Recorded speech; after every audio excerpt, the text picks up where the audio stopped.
रुचिका अपनी सुध बुध खो बैठी थी। उसे अब कोई रास्ता नजर नहीं आ रहा था। खुद को इतना कमजोर और असहाय उसने आज से पहले कभी महसूस नहीं किया था। पूरे परिवार पर मानो दुखों का पहाड़ टूट पड़ा था। पिता परदेश में फंसे थे, इकलौता भाई हिलने की हालत में भी नहीं था, और माँ उसकी हालत देखकर तो रुचिका की जान निकली जा रही थी। रुचिका को कहीं कोई राह नहीं सूझ रही थी। वो अपने कमरे में बिस्तर पर बैठी रो रो कर अपनी बेबसी को कोस रही थी कि अचानक कमरे में लगी भगवान कृष्ण की तस्वीर से उड़कर एक मोर पंख उसके पास आकर गिरता है। कान्हा, अब तुम ही राह दिखाओ। मैं नहीं जानती मुझे क्या करना चाहिए, कैसे इस जाल से बाहर निकलूं।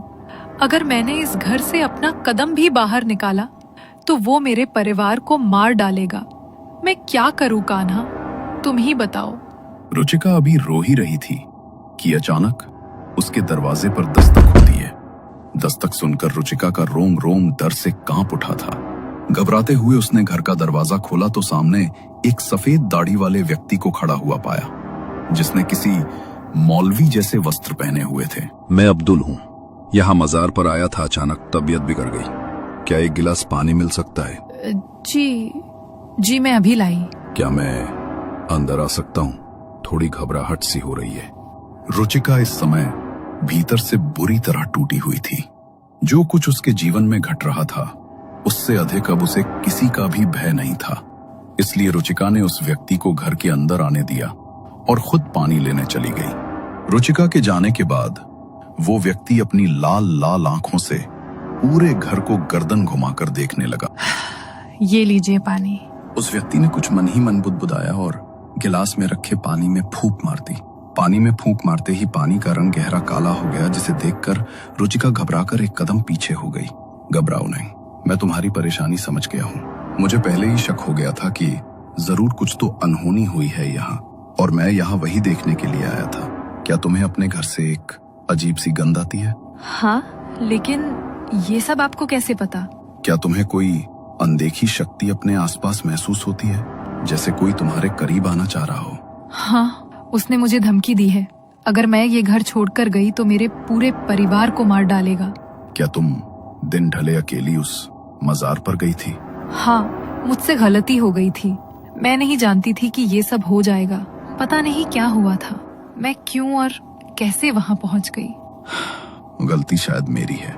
मुझे लगा था इस सुनसान मजार के आसपास कभी कोई नहीं आएगा और यही उस जिन को कैद करने के लिए सबसे अच्छी जगह होगी, लेकिन मैं गलत था। जिन कैद? मैं कुछ समझी नहीं। क्या आप ये सब पहले से जानते हैं? तब तो आप ये भी जानते होंगे कि मुझे उससे कैसे छुटकारा मिलेगा। ये सब उतना आसान नहीं जितना तुम्हें दिखाई दे रहा है। ये तंत्र की दुनिया बेहद काली और अंधेरे से भरी हुई है। अक्सर लोग अपने दुखों को कम करने के लिए इस अंधकार में तो आ जाते हैं, लेकिन बाद में रोशनी की एक किरण पाने के लिए इसकी और भी गहराई में जा पहुंचते हैं। ठीक ऐसा ही हुआ था रहमान इसी शहर में अपनी पुश्तैनी हवेली में रहता था।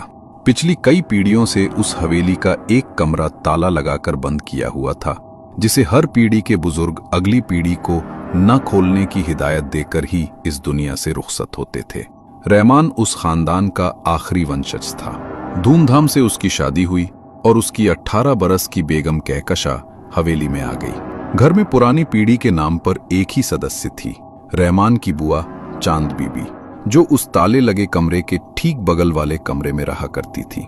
सुनो दुल्हन, इस घर के रिवाज का ख्याल रखना तुम्हारा फर्ज है। हवेली में मेहंदी, इत्र और गजरे लगाकर घूमना सख्त मना है। आगे से खास ख्याल रखना। उम्र कच्ची थी और हर नई शादीशुदा औरत की तरह उसे भी श्रृंगार करने की प्रबल इच्छा होती थी। बुआ सास की यूं बात बात पर रोक टोक से दुल्हन कहकशा मन ही मन उनसे नफरत करने लगी थी। क्यों इतनी नफरत करती हो तुम बुआ से? उन्होंने पूरा एक जमाना अपनी आंखों से देखा है। तुम्हारे भले के लिए ही बेहतर होगा कि तुम वही करो जो वो कहती हैं। अच्छा ठीक है, ये तो बताओ, आखिर उस कमरे में ऐसा क्या है जो उस पर इतने ताले जड़ रखे हैं आपने? क्यों बुआ जी उस कमरे के नाम पर यूं खौफ खाती हैं? दादी कहती थी वह जिन्न का वास है। उसे इन तालों में कलमा पढ़कर कैद किया हुआ है। इसीलिए ना हम इस हवेली को छोड़कर जा सकते हैं, ना किसी को बेच सकते हैं, और ना ही ऐसा कुछ कर सकते हैं जो उसे उकसाए। क्या बेतुकी बात कर रहे हो? जिन्नात क्या तालों में कैद होते हैं? कुछ नहीं है उस कमरे में, बल्कि जरूर कोई पुश्तैनी खजाना बंद होगा जिसकी सुरक्षा के लिए ये कहानी बनाई गई है। कहकशा, बस आगे और नहीं। रहमान को गुस्से में देख अब उसे बुआ सास पर और भी गुस्सा आने लगा था। उस बुढ़िया की फिजूल बातों पर भरोसा है